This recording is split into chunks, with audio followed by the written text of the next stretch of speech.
Very good morning student. I am teacher from Premchand memorial public school. Student, आज मैं आपको आपकी हिंदी भाषा की पाठ्य पुस्तक का पाठ 2 पढ़ाऊंगी, जो है सच्चा हीरा. स्टूडेंट, सच्चा हीरा से यहाँ तात्पर्य है कि सच्चा हीरा वह व्यक्ति होता है जिसमें कोई अवगुण नहीं होता है और जो अपने माँ बाप की सेवा करता है. उसमें कोई खास क्वालिटी हो या ना हो, परंतु उसमें कोई अवगुण नहीं होता. वह सदैव अपने से बड़ों का सम्मान करता है और अपने माँ बाप की सेवा करता है. स्टूडेंट, अब हम पाठ के बारे में और जानेंगे. प्रत्येक माँ अपने बेटे पर गर्व करती है, दूसरों के सामने उसके गुणों का बखान करती है, लेकिन सच्चा सपूत तो वही कहलाता है जो अपने माता पिता की सेवा करता है. यह कथा हमें यही संदेश देती है. स्टूडेंट, यह कथा हमें यह संदेश देती है कि प्रत्येक माँ अपने बेटे पर गर्व करती है और दूसरों के सामने उसके गुणों का बखान करती है, उसकी तारीफ करती है, चाहे बेटा जैसा भी हो. लेकिन सच्चा सपूत कौन होता है? सच्चा सपूत वही कहलाता है जो अपने माँ बाप की सेवा करता है. इस पाठ में हम आगे जानेंगे कि 4 स्त्रियां अपने बेटों के बारे में किस तरह से एक दूसरे के सामने अपने अपने बेटों की तारीफ करती हैं. Okay student. सूर्य अस्त हो रहा था. पक्षी चहचहाते हुए अपने अपने नीड़ों की ओर जा रहे थे. गांव की कुछ स्त्रियां पानी लेने के लिए घड़े लेकर कुएं की ओर चल पड़ी. पानी भरकर कुछ स्त्रियां तो अपने घरों को लौट गईं, परंतु उनमें से 4 कुएं की पक्की जगह पर बैठकर आपस में इधर उधर की बातें करने लगी. बातचीत करते करते बात बेटों पर आ पहुंची. उनमें से एक उम्र में सबसे बड़ी लग रही थी. वह कहने लगी, भगवान सबको मेरे जैसा बेटा दे. मेरा बेटा लाखों में एक है, हीरा है. उसका कंठ बहुत मधुर है, वह बहुत अच्छा गाता है. उसके गीत को सुनकर कोयल और मैना भी चुप हो जाती हैं. लोग बड़े चाव से उसका गीत सुनते हैं. वह तो गंधर्व गायक है. स्टूडेंट, इस अनुच्छेद में हमें बताया गया है सूर्य अस्त हो रहा था, शाम का समय था. पक्षी चहचहाते हुए अपने नीड़ों से यहाँ तात्पर्य है अपने घरों की ओर लौट रहे थे, अपने घोंसलों की ओर. गांव की कुछ स्त्रियां पानी लेने के लिए अपने अपने घड़े लेकर कुएं की ओर चल पड़ी. उनमें से कुछ स्त्रियां पानी भरकर अपने घर लौट गईं, परंतु उनमें से 4 स्त्रियां आपस में इधर उधर की बातें करने लगती हैं. वह अपने बेटों की बात करने लगती हैं. उनमें से एक स्त्री उम्र में बड़ी होती है, जो अपने बेटे की तारीफ करना शुरू करती है और कहती है कि मेरा बेटा तो लाखों में एक है, हीरा है, हीरा. उसका कंठ बहुत मधुर है, वह बहुत सुरीला गाता है और वह इतना अच्छा गाता है कि उसका गाना सुनकर कोयल और मैना भी चुप हो जाती है और अपने बेटे को गंधर्व गायक बताती है.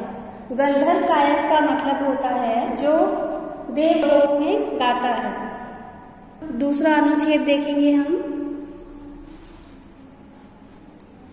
उसकी बात सुनकर दूसरी स्त्री का मन हुआ कि वह भी अपने बेटे की प्रशंसा करे. उसने पहली स्त्री से कहा, मेरे बेटे की बराबरी कोई नहीं कर सकता. वह बहुत ही शक्तिशाली और बहादुर है। वह बड़े बड़े बहादुरों को भी पछाड़ देता है। वह आधुनिक युग का भीम है। यह सब सुनकर तीसरी औरत भला कैसे चुप रहती। वह बोल उठी, मेरा बेटा साक्षात बृहस्पति का अवतार है। जो कुछ पढ़ता है एकदम याद कर लेता है। ऐसा लगता है मानो उसके कंठ में सरस्वती का निवास हो। हीरा है हीरा मेरा बेटा। तीनों औरतों की बातें सुनकर चौथी स्त्री चुपचाप बैठी रही। उसने अपने बेटे के बारे में कुछ न कहा।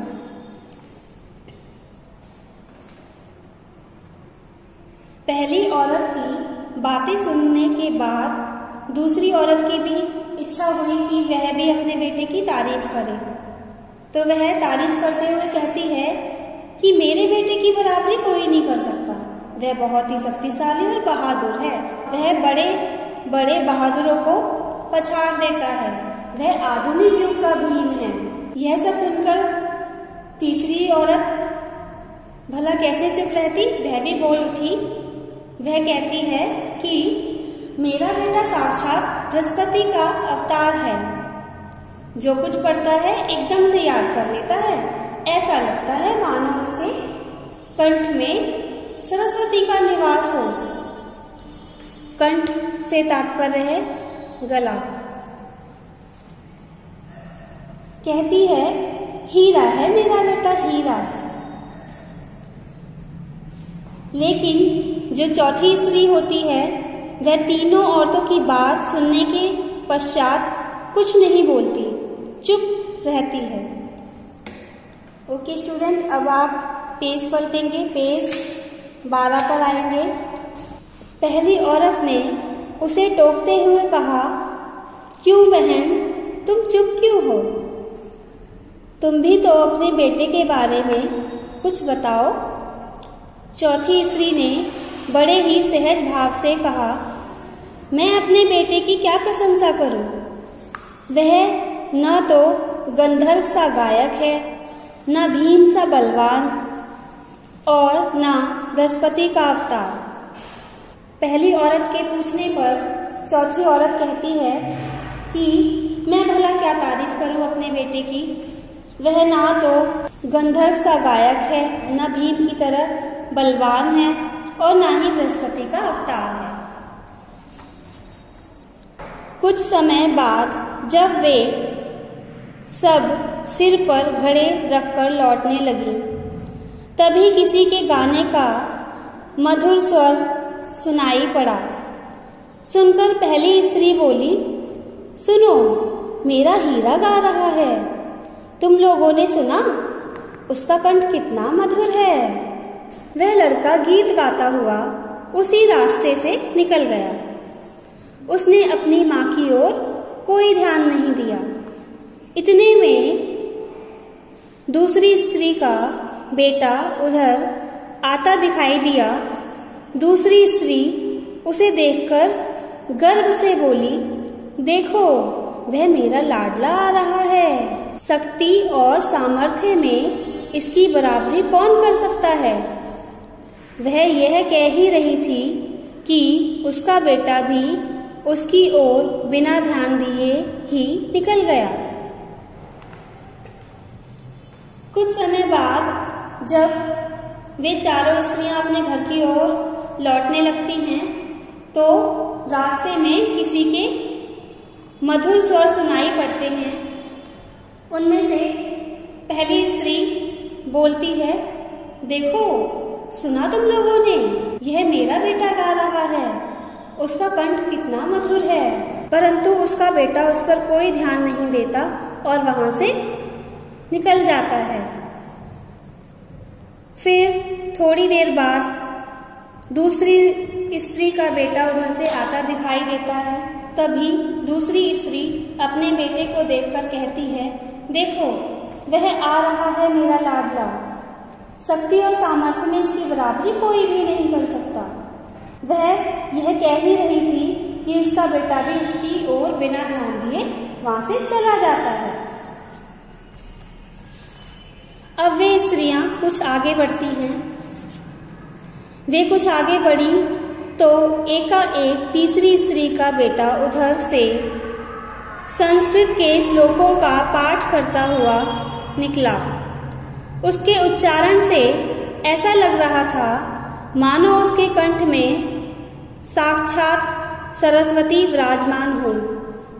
तीसरी स्त्री ने गर्व से कहा, देखो यही है मेरी गोद का हीरा। इसे कौन बृहस्पति का अवतार नहीं कहेगा? परंतु उसका बेटा मां की ओर देखकर भी अनदेखा कर आगे बढ़ गया। जब वे स्त्रियां अपने बेटों की तारीफ कर रही होती हैं, तभी तीसरी स्त्री का बेटा उधर से संस्कृत में श्लोक पढ़ते हुए आता है और वह स्त्री उसे देखते ही कहती है, ये देखो यही है मेरी गोद का हीरा। भला कौन इसे बृहस्पति का अवतार नहीं कहेगा? परंतु उसका बेटा भी अपनी मां को अनदेखा करते हुए वहां से चले जाता है।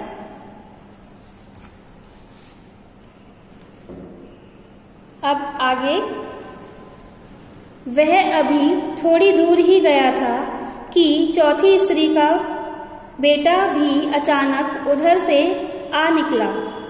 वह देखने में बहुत ही सीधा साधा और सरल प्रकृति का लग रहा था।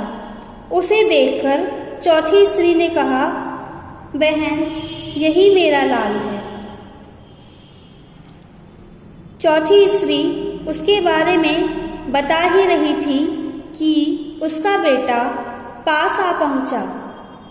अपनी मां को देखकर वह रुक गया और बोला, मां लाओ मैं तुम्हारा घड़ा पहुंचा दूं।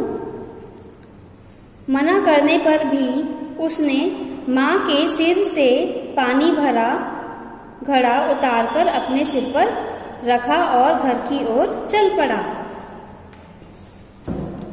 जब तीसरी स्त्री अपने बेटे की तारीफ कर रही होती है और उसका बेटा उसे अनदेखा करके चला जाता है, तभी उसके बाद चौथी स्त्री का बेटा वहां से आ रहा होता है।